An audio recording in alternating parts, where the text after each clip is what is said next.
the Garden of Gethsemane, where Jesus is on his face, and it says he's sweating blood and is in such grief and agony. And this is before the cross. He knows that the cross is coming. He knows that he's going to suffer pain.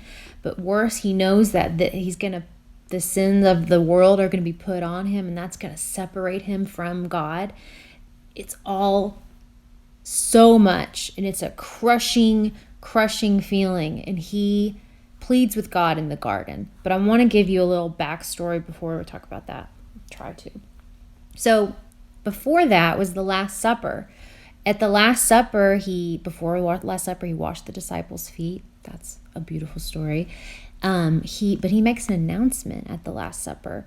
He says that one of you will betray me, which turns out to be Judas, and he points Judas out to Peter. He also says that all of you are going to desert me. So he knows every single one of them is going to desert him. And it was prophesied in Zechariah that God will strike the shepherd, and the sheep of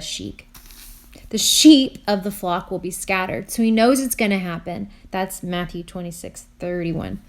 So he knows it's going to be deserted, but for some beautiful reason that just shows his compassion and his just infinite love for us, he still wants to help his disciples through it.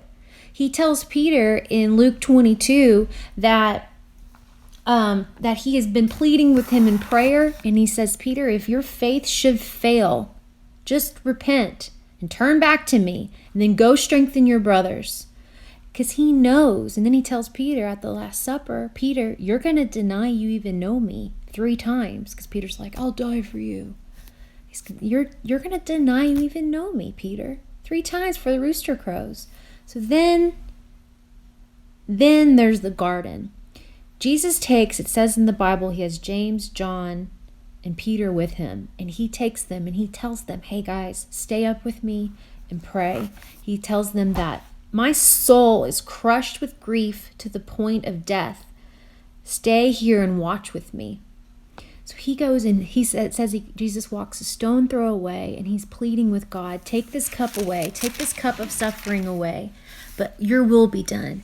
And it says that Jesus got up 3 times and checked on the others to see if they were praying, and they kept falling asleep. But Jesus kept telling them, hey, stay alert, otherwise temptation is going to overtake you. Stay alert. The spirit is willing, but your flesh is weak. He was so concerned for them.